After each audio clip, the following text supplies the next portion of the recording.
Welcome everybody to the green team of the Legendarium. I'm your host Cesky, and today we have a special opportunity. We are going to be covering an arc we got. It's called Hemlock Silver by Kingfisher. But first, let me introduce who else will be talking about this book with me. I have Hurinfan, the Poison Monger. Hi. I have BefuddledPanda, our Snake Milker. Hello. And I have Jingalls, our Toxicologist. Hola. Hola. Welcome, everybody. Well, what are you? I am the host, as I said earlier. You don't deal in poisons at all? No. If I He's was to above tell that. you what I deal in, it would go in the spoiler section, if anything. No, I don't. I didn't think about myself here. So, yes. So first off, we're going to do a spoiler-free section of Hemlock Silver by Kingfisher. I wanted to say that we did get an arc from NetGalley, and we are so thankful for that. But the opinions here are our opinions, and we hopefully all had a very similar opinion here. I'm waiting to see. When does the book come out? Oh, that's right. Chesky? I have it pulled up actually right here. Thank you, Panda. Here it is. The book, Hemlock Silver, comes out August 19th, 2025 from Tor Books. So, did you want me to talk a little bit about Kingfisher? Do you guys know anything about her? It's our first Kingfisher, so it might be good to just give a background. Fine. Kingfisher, for our first time covering her, is a pen name of Ursula Vernon. And so if you look at Ursula Vernon, sorry, I didn't look at Ursula Vernon first because I just... It also is a pen name of Ursula Vernon, who also writes. Yes. Yep. She grew up in Oregon and Arizona, studied anthropology, and she's written many books, upwards of 27, including this one. So, how long has she been writing? A while. I do not know the exact number off the top of my head. 27 is an impressive number. Yes. Some of them are children's books. She has written children's books and adult books more recently, starting with the Paladin's Grace book series is kind of what I feel like that's when she kind of started moving more into adult. So, cool. Why does she use two different names? That is a question for Kingfisher, and I don't know. I'm guessing it's to separate genres, where her Kingfisher is more fantasy, young adult to adult, and Ursula Vernon is more comics and graphic novels and younger kids. So let's get this started, Panda. Did you like the book? Keep it spoiler free, remember? I think of all of us, maybe I would like this book the least. I was disappointed. Especially like I went from not having read any Kingfisher, before like June of this year, to having now read 3 of her books in the span of like less than 2 months. And this one was my least favorite of the 3. So the other 2 I read was What Moves the Dead and A Sorcerer Comes to Call. And just after A Sorcerer Comes to Call, this is just not... It was disappointing. I really like the other 2. I am sorry to hear that. I know. But hopefully the next book you read from her will bring her opinion back up. Jingles, tell me. Oh, sorry. Jingles, tell me about it. Did you like it?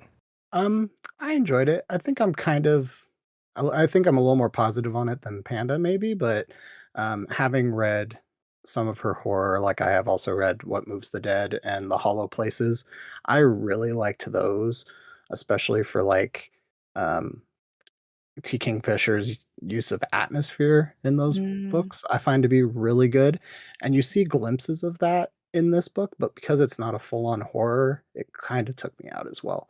So I'm still optimistic on this book. I enjoyed it, but not very much, not too much more than those ones.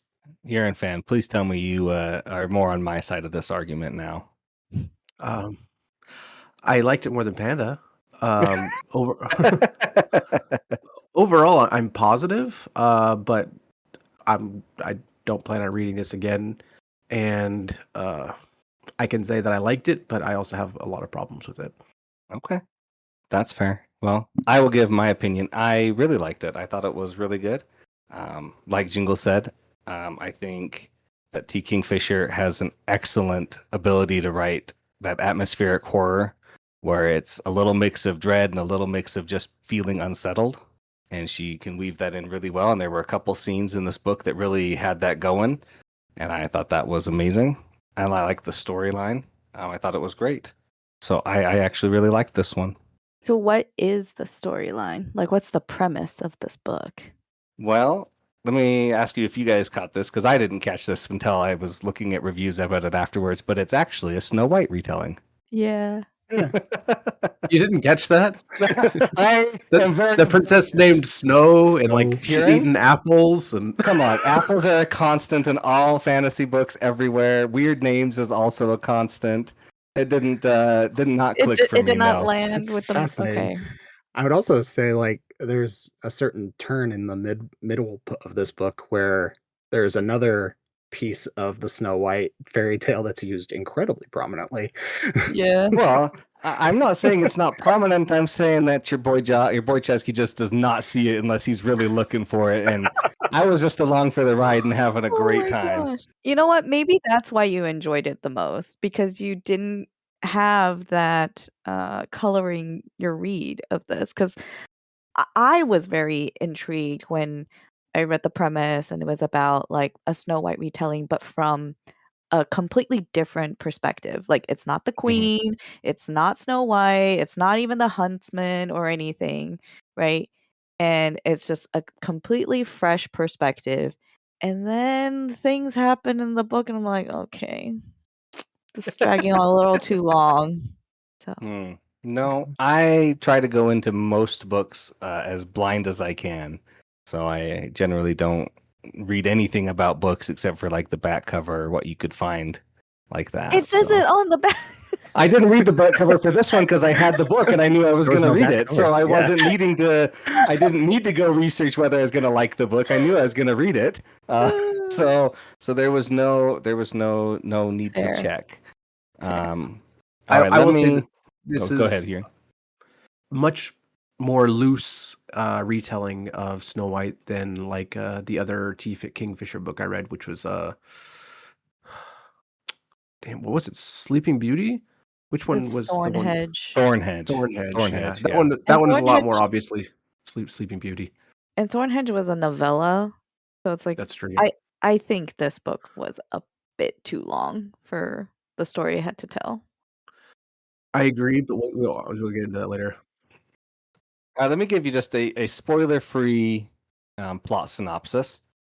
Our main character, Anya, is a girl who just likes poisons, and she is recruited by the king to treat his daughter who has a mysterious illness. And that's about as much as I can say without spoiling anything. Good job. She gets to the castle, she investigates, and things are discovered and found out. So, tell me, Jingles, you mentioned the atmosphere earlier a little bit. Tell me about the atmosphere in a spoiler-free way. Did she do good with it? Did she do bad with it? What do you think? I think she did well with it, but like I said, most of my experience with Kingfisher is through her horror, and I think she is pulling back a little bit in this one. Like there's a lot more quirkiness and a lot more I mean it's a fairy tale adaptation, right? Or retelling, so there's a lot more whimsy to it maybe at the beginning than there is at the end, which delves back into that kind of horror tense suspenseful atmosphere, because once certain things start happening you start realizing that there's a lot more danger than maybe was initially presumed, which is crazy considering like she's going to figure out why someone is in danger. So Sure. Yeah. yeah but yeah, so I think that's where I kind of have like really mixed feelings about this book, is because it does like pivot hard in the center, and I say that it pivots, but the character of Anya tries to stay in that first half the entire time. Yeah, I was going to ask Um, if you think it's the character and their personality and how they communicate, because this character breaks the fourth wall quite a bit, yeah, and if that's why. and that's what, like, you know, I think at times she seems a lot younger to me than she actually is supposed to be too, which also kind of confuses me at times. But that's Okay. These are all fair thoughts. I'm glad you're getting them out here for us. Kieran, did you want to talk about style right now, or did you want to save it for the spoiler section? I suppose I can give a little bit. First, I want to give a warning. I was the first one to finish this book. I finished it months ago, and then we decided a recording date. I checked my phone for my notes. I got a new phone, so I lost all of my notes. no. So I spent the last week or so like just skimming and trying to remember some of my thoughts. So I'm Mhm. mostly just working on vibes right now. I'd say if I had a single problem with this book that if I had to pick one problem from this book, it would be the style. And it's not because I don't think Kingfisher is a good stylist. She is. But have you all read From Elfland to Poughkeepsie by Ursula K. Le Guin? Long time ago. No. Nope. Okay.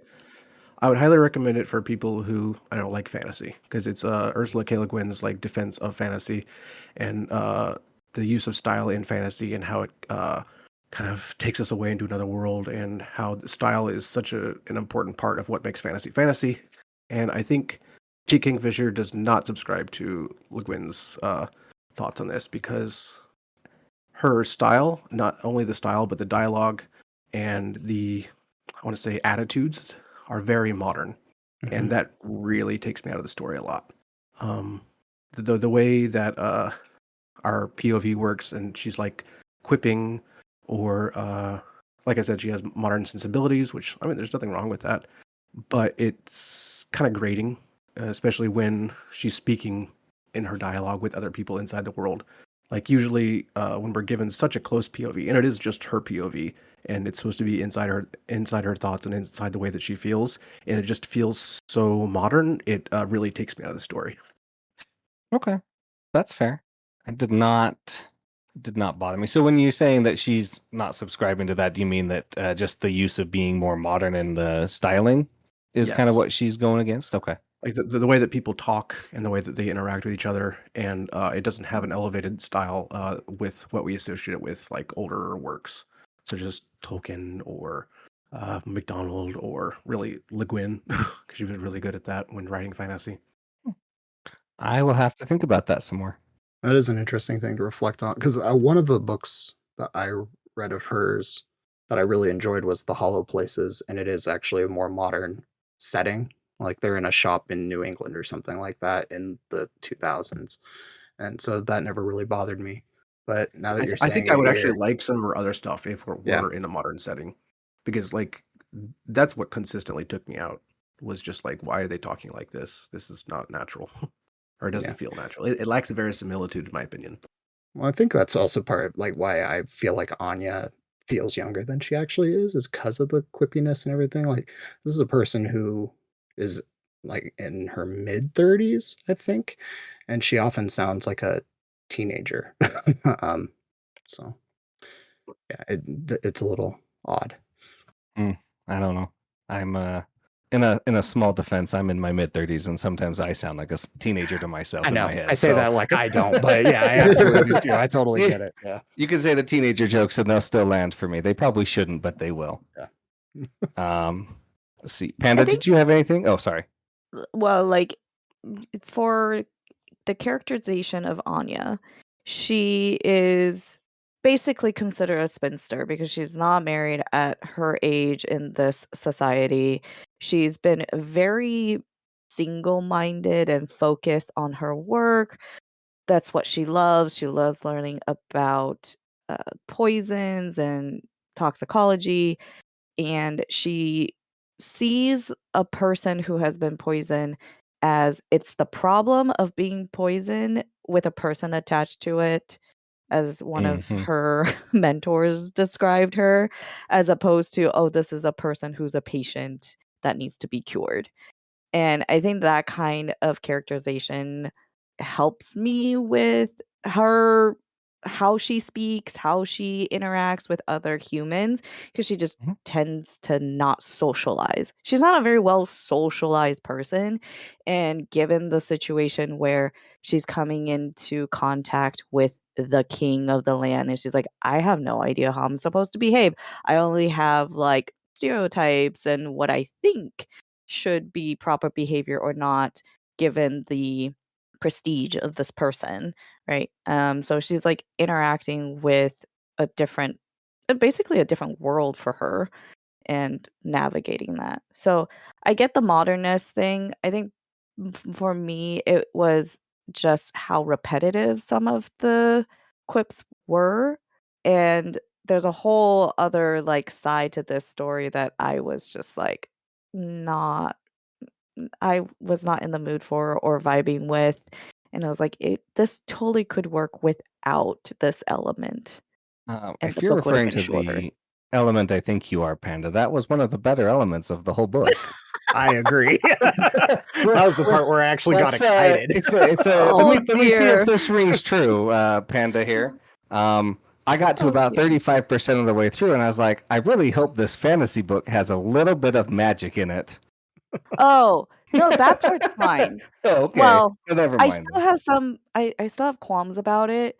It's another element that we'll talk about in spoilers. That's fine. Let's get into. I think, unless anybody else has anything for the non-spoiler section, I think we're going to move into our spoiler section. One more thing. Yes, Just Kieran. still in style though. I also I thought the characterization was a little blunt for what I usually like, and what Panda said, it was kind of repetitive, almost like this is not. I don't think this is a YA novel, but in some ways it kind of felt like one stylistically, in that it reminded you and repeated things that were, I don't know, didn't really need to be. And it's not very long either. Not, I think that's great. It's not very long, but Panda said it was a little too long, and I still agree. I think it could have been shorter if they just cut out, some of the fat. Again, we got an arc though, so who's to say? Right. All right. Well, you guys are all entitled to your opinions, right or wrong as they may be. So let's I was move into really our hoping for spoiler a section. Chesky rant for Oh this no, one. I'm And I sorry. guess I'm not gonna get it. The Cesky rant on this one is that it was amazing, and there were so many cool things that happened, and like so much excitement, and the unsettling, creepy horror. Okay, we're in the spoiler section. If you haven't read Hemlock and Silver, you can go out and rent it from your library if you're not inclined to spend the money. But if you want to spend the money, go buy it. 3 out of 4 really liked it. 1 out of 4 really liked it, and 1 met on it. But I don't think that math added quite up. But it does. I liked it, and I really liked it, so it okay. works, Please right? double I'm count sorry. again. I'm Double double counting. counting myself because as the host, I'm allowed to do that. Please just tell me though, you guys agree that some of the mirror scenes when she's alone in the Mirrorlands, and you get that slightly creepy, horror, unsettling feeling somebody's watching her, she's alone, she's not alone. I mean, I felt like that worked really well. It happened 2 or 3 times. Maybe only needed to happen once for repetitiveness, but did you guys catch that? Did you guys like that? I liked No, it a lot. I totally agree. I feel like, of the limited view of Kingfisher's writing I have, that's like her bread and butter. Like, this is the Mhm. stuff she's really good at. And like, having Anya wake up in the middle of the night and just seeing just a kind of a figment of Snow White, but there's no way that it could be in a reflection, and wondering what's going on there. It's good atmospheric stuff. That's fantastic. Yeah, I agree with Jingles. That was some of the best stuff in the book. It was creepy, and it's why I didn't write off her style completely, despite the problems I had earlier, because that was really, really well written. And So I was like theorizing, right, as little bits were revealed, because first when she comes to this wither leaf, she notices just how many mirrors are in this place. I'm like, okay, this clocks. It's a Snow White retelling. Mirrors play a pretty big role in the fairy tale. And I would expect that there's going to be some being that's in the mirror, right? Because that's how the fairy tale goes. And I was expecting, like, okay, we find out that the queen is dead. I'm like, okay, maybe it's the queen that's in the mirror, and then we see like her, thinking it's Snow White, and I'm like, okay, not quite sure where this is going, but it's like I wasn't truly shocked as things were revealed, mostly because I was like expecting some sort of that kind of twist to happen. And then the part where it's like Snow White, she finds out that Snow White is eating these like silver glinted apples, right? I'm like, oh, okay. So then, like, starting to put those pieces together, it became clear to me, like, okay, well, these apples likely came from beyond the mirror, and eating them would allow you to pass through. And then it's just like that explanation of how the mirror food works. And like, I kind of get it in the sense that she is like a scientist. She is trying to figure out logically how could this work. And, multiple times she says, I don't believe in magic. I don't believe in witches. Da da da da da. And I'm just like, okay, but this is a fairy tale retelling, and I don't know, like, it is magical. So let's get on with it. Those were some of the parts that were really repetitive for me. What I'm hearing, Panda, is you just needed to go in very blind and not know that it was a retelling, and it would have been great. Maybe. Because if you didn't have maybe. those expectations, would you still feel like if you weren't expecting the mirrors and you heard about the mirrors, then you're not expecting that thing? She I wasn't think subtle. Like, T. Kingfisher was not being subtle at all about the mirrors. I don't think you have to be subtle to be able to still have no expectations going in. But here, and what do you want to say?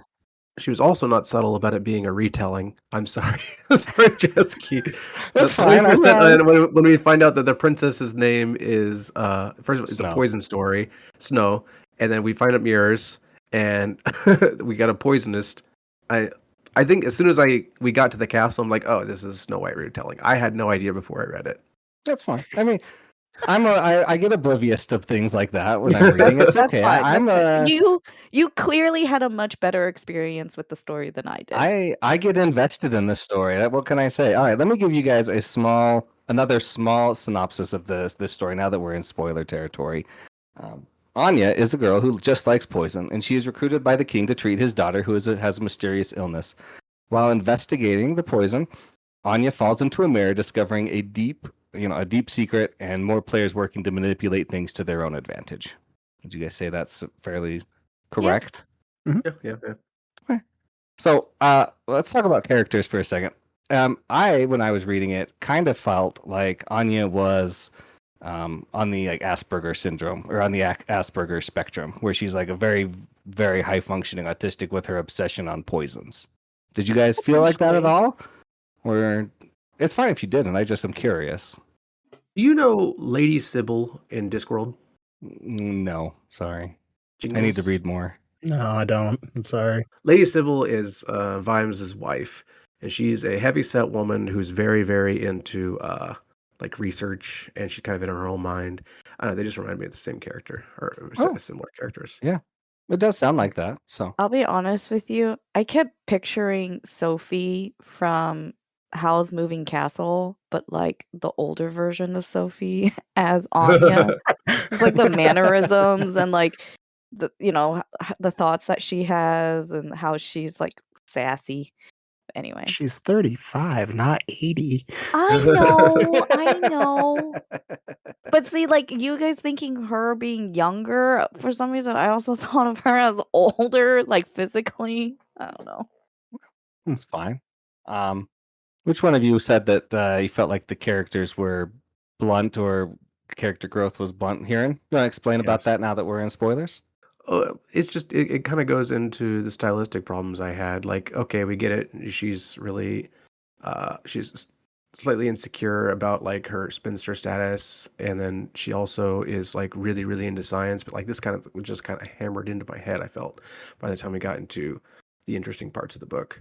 Okay. Not that the world building weren't interesting, because I really like the saints that they have, and the drugs, and I really liked a lot of that little stuff here and there, especially at the beginning. Hurin, tell me what was one of the more interesting parts for you off the cuff. Any part of the book? Yeah. We decided the mirror parts were my favorite. Okay. What part? Well, give me one scene. What's a favorite scene? The end of the book, when she takes, again, I'm working off very old memory, but she takes them to the desert part of in the mirror world, right? Yeah. They kind of flee that way. Yeah. I just remember that being really well, like the pit.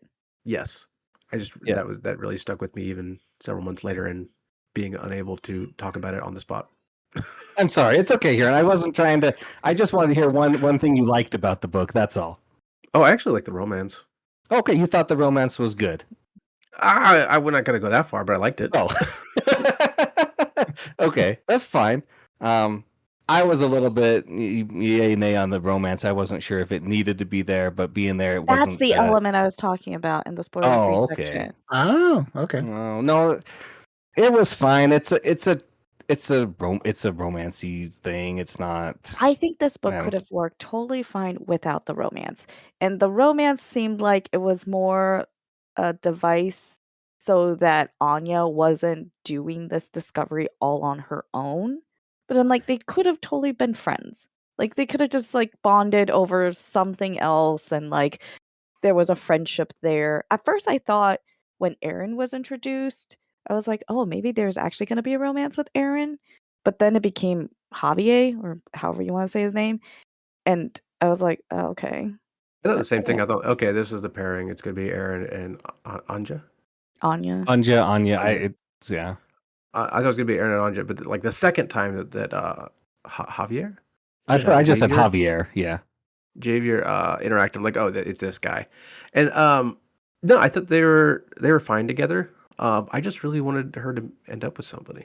So you didn't like her guess. spinster status. You were against that from the onset here. I just wanted her to be happy. I Okay, like her. that's perfect. I mean, she could be totally happy and not have to like be in this forced kind of romance because she needed a companion to solve mysteries with. I think she Yeah, needed the companion. Doesn't have to be romantic though. Sorry, Jingles, Right. you're up.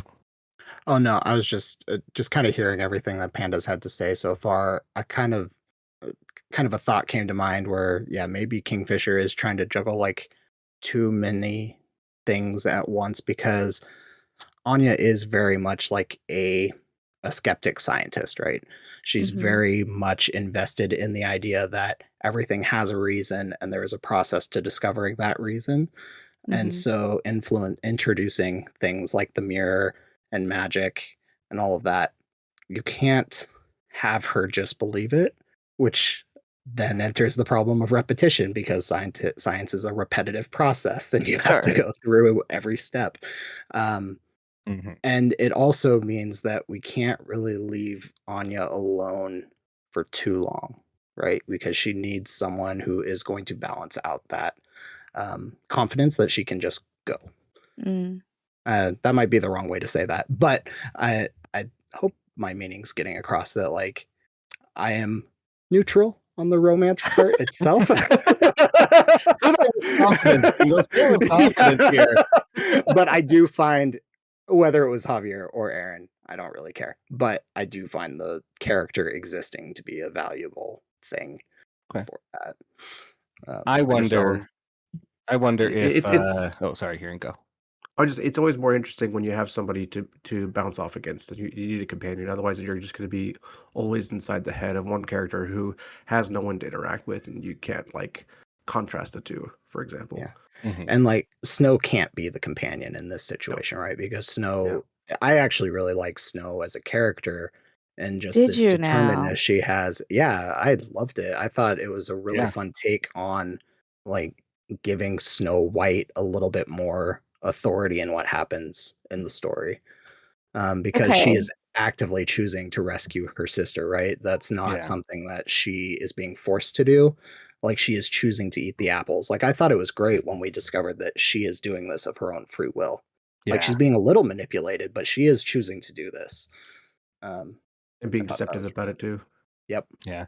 I have to wonder Yeah. if the romance may have been heavily suggested by Tor, as kind of frame it in that romantasy kind of thing. It's not. I would say it's definitely not a romantasy. It is There's not. just a lot less romance than would need to be needed for that. But I could definitely see them or an editor kind of pushing and just saying, "Hey, like let's get a little romance in that. Get these people." You know what I mean?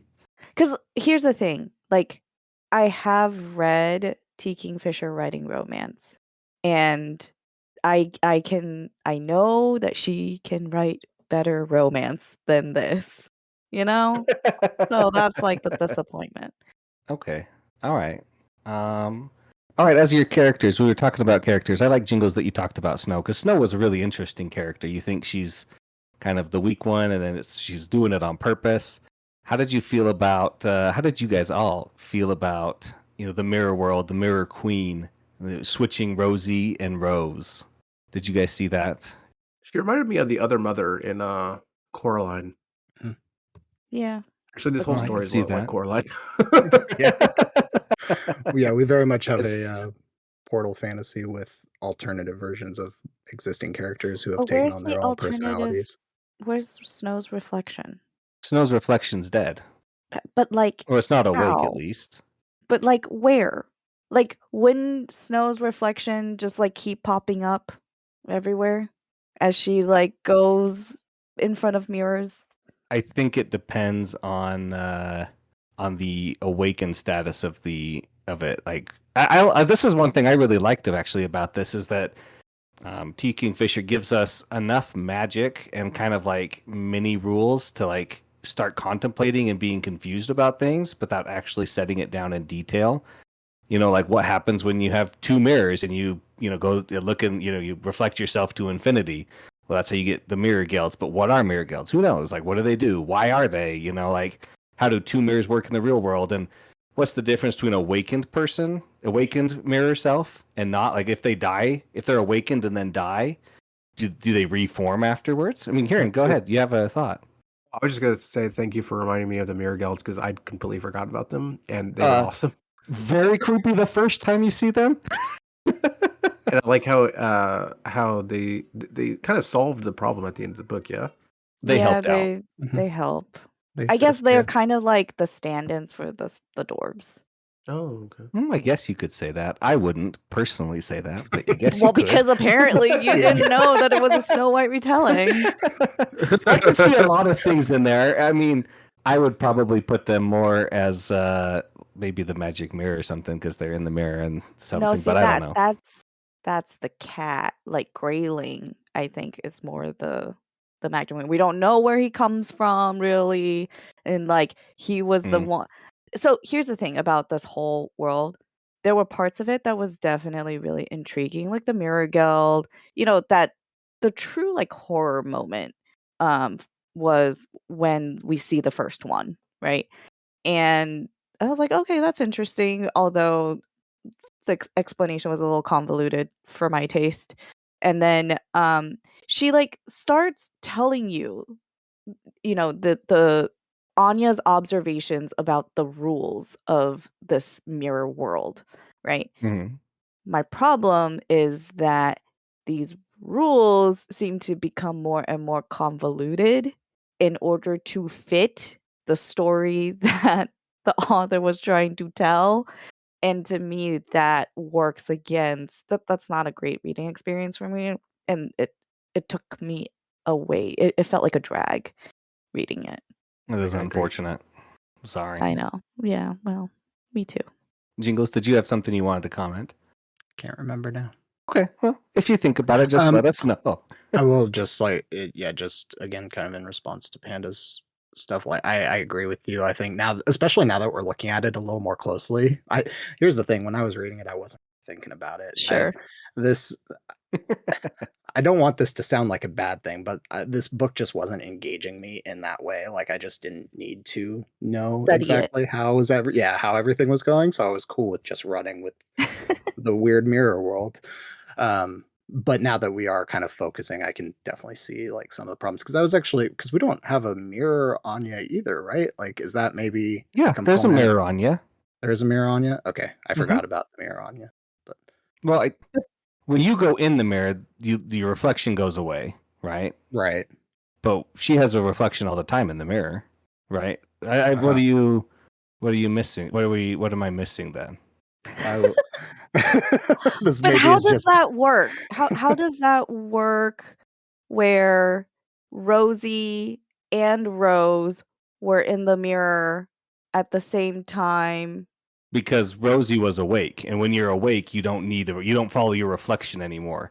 When you get blood on you, you are separated. You're not connected anymore. This is what I mean about like she has like all these like layers of rules for this world, and you're like trying to put together, like, how can this logically make sense?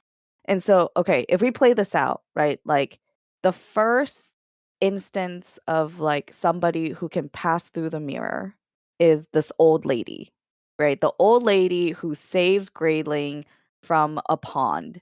And the reason why this old lady can move into the mirror, and this is the thing. I was like, throughout this whole thing, I was like, who was the first person to like go through this mirror? And she doesn't tell you until the end, which I'm at least glad that she actually explicitly like said how this happened.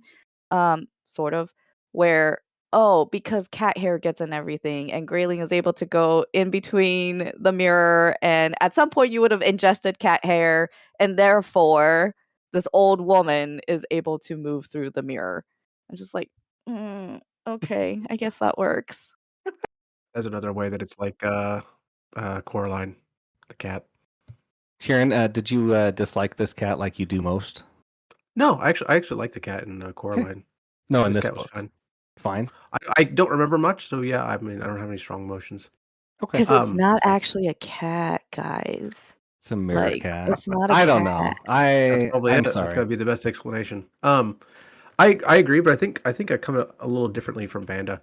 So when you have all of these rules that set up the world, I just get kind of annoyed when a main character is like trying to like experiment and see how these things work, and then they come up with their own.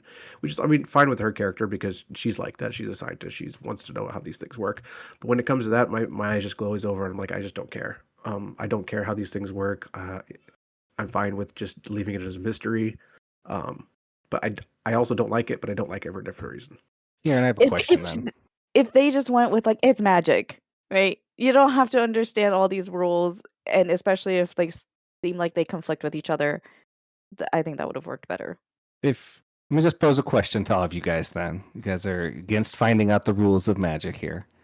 If you guys magically somehow figured out you could walk into mirrors and bring things out, would you not do very similar things and try and experiment a little bit and push the bounds of what you may or may not be able to do? Sure. Or would you just accept because I just it's keep magic? going? What? The first time a knight came at me with a sword, I would think I'd be fine and it would kill me. Like, that's what would happen.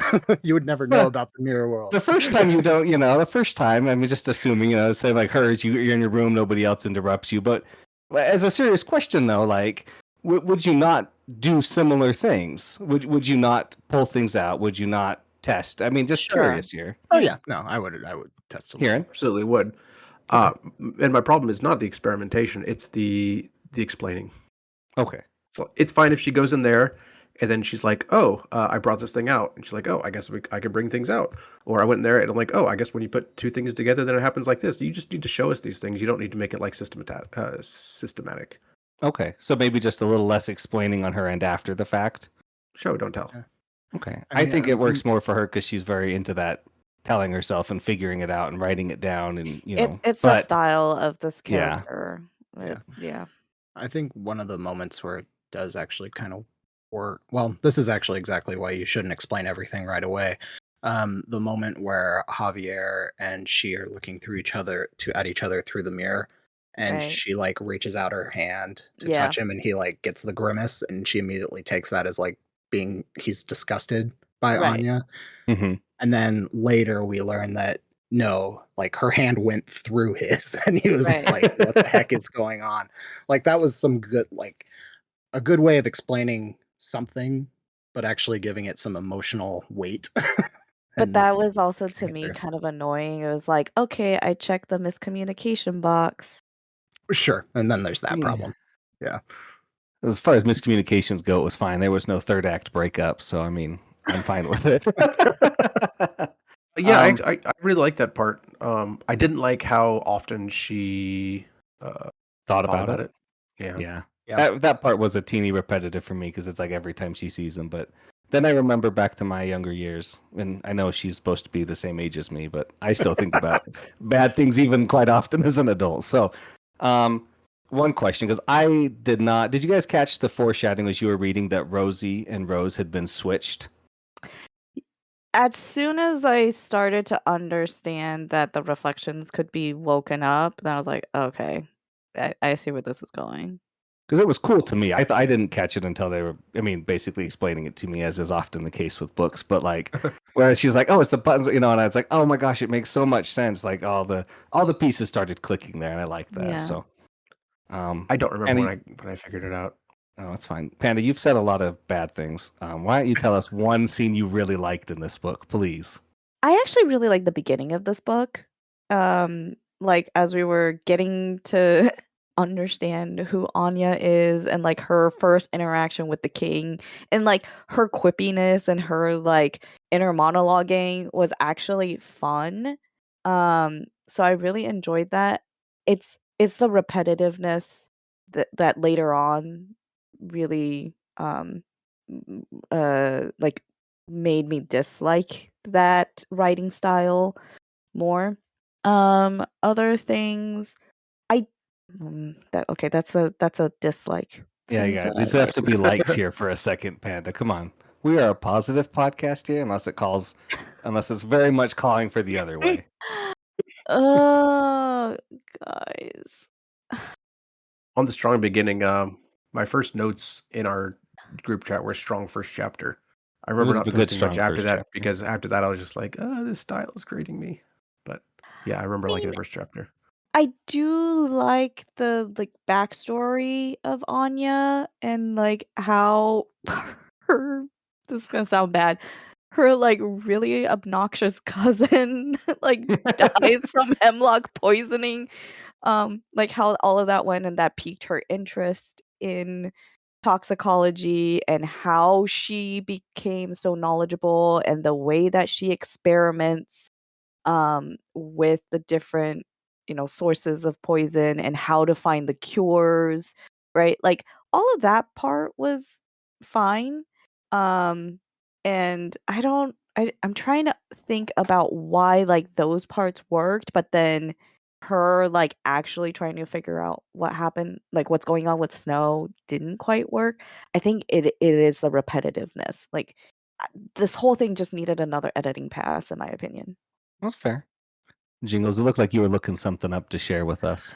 Oh, I was just looking through my beginning notes and like at some point I stopped, but a lot of the first passages that I highlighted are all just one-liners. Um, it's just they were good. I agree. All right. I also really like the first line of the book. I think that's actually a great introduction. You have it right there for us. Yeah, I had just taken poison when the king arrived to inform me that he had murdered his wife. Yes. Yeah, That's a it great was a first very line, good yeah. first line. Yeah, it reminded me a lot of the Hexologists. The first line of the Hexologist. Yeah. Have you read that one, Jingles? Not yet, no. I don't remember the first line off the top of exactly, but do you have it right there, Huron? I'll let you pull that out one because this one's a really good one, and it's got a very similar vibe. Yeah, actually, I'd recommend the Hexologist if you like this. Oh yeah, okay. The king wishes to be cooked alive, the royal secretary said, accepting the preferred saucer and cup and immediately setting them both aside. That's awesome. Yeah, it's really good. Let's see. Okay, I other mean- things that I did like. Okay, here, Panda, you're ready for us. Here, hit us with Yeah, it. yeah, yeah. I did think that T. Kingfisher, in quite a few places, was pretty good with imagery.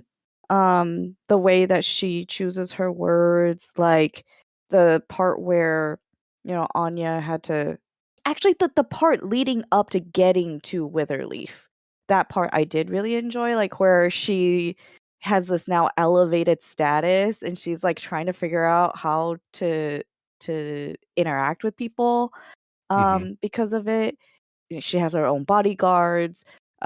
She is like in the company of these aristocrats and like having to interact with them, like all of that part. I think the first like quarter of the book I did really enjoy. And the imagery, one of the things I noted was like how she was on this horse for like 3 days or something, and she says like I was so sore the next morning that Javier had to help me onto my horse. He did so with a commendable lack of conversation and only grunted when I thanked him. I felt as if someone had filled my lower back with angry cement. And it's like, okay, that's like very effective way to describe like how she's feeling, angry cement, like, and then there were like other instances where she would use that kind of description, which I really enjoyed. Yeah, I thank you, Panda. You're I'm welcome. glad to hear. I'm glad to hear some good thoughts about this book from you. So I could rattle off a huge list of things I liked and thought was really good, but I will shut it down just a little bit here. I really liked the Mirror Guilds when they're first introduced. How creepy it is and how unsettling. I did like that they turn out to just be creatures that just want to kind of like hide in their hole and keep things like static, and they're like, oh, I don't, they don't like the awakened ones. I like that conflict there, but like I have to ask this incredibly unsettling, creepy amalgamation of hands, fingers, like feet, like faces, to just like eyes everywhere, because that's what I mean, I'm just like that scene was incredible when she sees one created and it like grabs her foot and stuff. Oh, amazing. I really liked everything she did in the mirror world, the scouting, the potential. I liked the question that she sets up, like, do we tell people about the mirror worlds?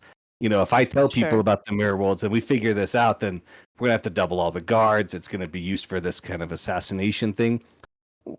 I don't know. My thought is I would probably keep it secret and not tell anybody about it. What would you guys do? Jingles? I'm gonna put you on the spot first. No, I think not a good secret keeper, but I would I would probably keep it a secret for a little while. I mean, eventually I'd have to show my partner, and then it's just out of the bag, I think, 'cause people. Are you saying your partner cannot keep a secret? No, I'm saying we'd then just want to share it with people together. Yeah, All that right. would be a problem. Um, but yeah, I would keep it for a while. I need more storage space, so that'd be great. Panda, what about you? Are you going to reveal this to the world, publish your findings? Or are you going to keep it secret? I mean, I did appreciate that they thought it through logically, like what would be the impacts if it were more widely known. And I agree, like it is a very powerful tool and it would make sense to keep it as quiet as possible. Although then like I would imagine if she kept writing this as like a series, there would be an installment where, a villain finds out and starts using it for evil means. And the cat's out of the bag. Yeah. Opened up a can of That worms. that does raise a question for me. That just reminded me. I think this is in a world that she has established already, isn't it? I In Isn't this other in other don't. books? like I don't isn't know. this I part of haven't the seen anything. Paladin's Grace Is it? series I or something? do not believe so. I think this is a complete standalone, as far as I know. Okay. But I thought I had read that somewhere at some point, but I don't know. I mean, Karen, what did you think though? Did you would you keep it secret? Would you publish it? The more people who know about it, the safer it technically could be, because there's too much going on to stop it. I don't want to answer that because I'm generally like free information, but at the same time, like this could be used by me for my storage problems, and it also is quite dangerous. So I'm gonna cop out and say I don't know. What a cop out. Now, Jingles, I looked it up, and it does say that Hemlock and Silver is set in a world that shares the same universe as the Saint of Steel, but Oh. that was written by AI, and I can't trust it until I see a real source about it. So I there's a have no good chance. idea. Yeah, there's a good chance I read AI and trusted it right away. So Yes. So, who knows really? I don't think it matters if you've read the Saint of Steel or not. No, this is definitely that you can definitely read this. And I no, thought this was sold as a standalone. It is. I'm pretty sure it is. Yeah. If anything, I would group it in a series-wise with Thornhenge, since they're both. I use the word as loosely as is possible while still retaining meaning. Retelling. I think they both count. But yeah, no, that's what I mean. But I don't. I know it's a Snow White retelling, and there's a lot of similarities. But as you guys have said, it's not quite the same, and so that's why I just say it's loose. It's very, very Definitely was loose. a lot closer to the yeah. the original But I mean the in air quotes story. major Beats. like hallmarks of Snow White are there. No dwarves. Cut them That's out. why I They think were the excess. Guilds are the I think it's a substitute. stretch. Is it a satisfying Snow White retelling? Meh. Hurin? I've never read another ones, and overall I liked it, so I'll say yes. Perfect. That's a great answer. Panda? Meh. Meh. Okay. Jingles? I don't think I need it to be a retelling, honestly. Like, I think if anything, knowing that it was a retelling, like Panda has said, projected a lot of information. But yeah, I mean, I could do without it. I know that's not really the question, but I guess that makes it a no. I guess All it's right, not a good so retelling. another cop out is what I'm hearing Yeah. here. That's okay. And that's all it is. It's just another cop out answer. Yeah, I don't know. I will say, like, that also seems to be something T. Kingfisher really likes to do, is Yeah. do Cop out retellings. answers? No. Cop out answers.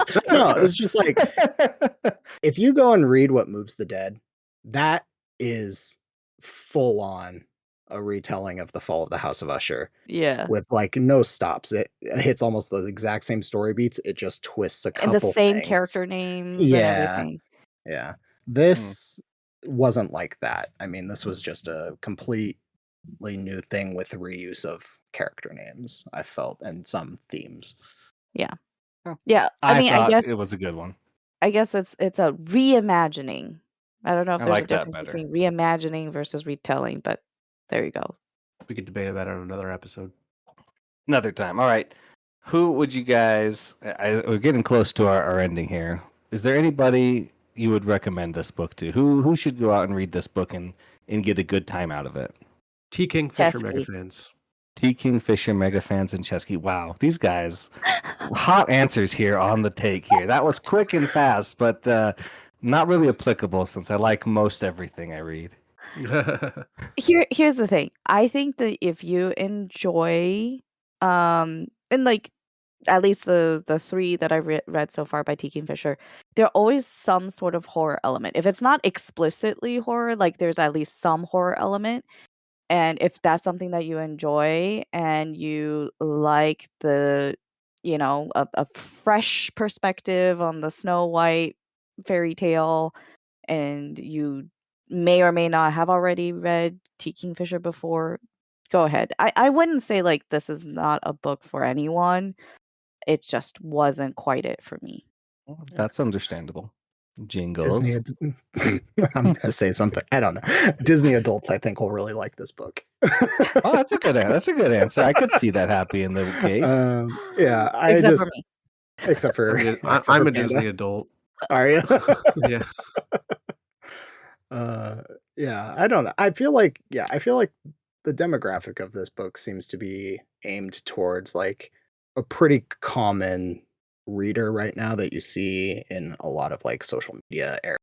And I feel like this is the type of book that you can pick up and kind of put in that space and it would be enjoyed. Yeah. Here, do you have anything more specific to add? I'm just wondering if anyone else is surprised by the amount of ratings and reviews on Goodreads, considering it doesn't come out for like 3 weeks. Yeah, I was curious about that actually. No, not. They don't surprise me because there's two reasons it doesn't surprise me. One, people are liars and horrible people. And two, they send out a lot of arcs for it, so I'm not too surprised. I'm surprised by the number that responded maybe to the arcs, because that's usually a little lower than it actually is. But no, There's almost 600 reviews. Over is what I'm seeing. Well, there's 837 ratings, but there are almost 600 reviews. Like things. Oh, I wrote. see. I see. Sorry. It's very, very popular. At least. I mean, generally. she's on the rise, like as a popular author in the fantasy space. So it's not surprising to me. Like this author, well, part of it is believe, correct me if I'm wrong, but I believe some of her books were published indie, and then she got picked up by Oh, Tor, and then there have been releases of her books. So she has like 2, 3, maybe even 4 releases a year, for the past like couple years. Like this year, she has at least 3 books releasing. I don't know, 4, if we count Sword Heart, which I think was re-released earlier this year. So she's like very popular at the moment. Yeah, she is. I think some of those are just collector's editions have been coming out a lot, or the specialized books Okay, versus that might be a it. reprint is what maybe you're thinking of. Because I don't know if that's three books in a year is a lot to put out unless it was like a 2-year no book and then 3 Well, years, some of these are 3 books in a short. year. Yeah. That's fair. I mean, Some if of you these look are at like shorter. the Sworn Soldier, the ones that What Yeah. Moves the Dead and What Feasts at Night, these are all like sub 150 pages. Yeah.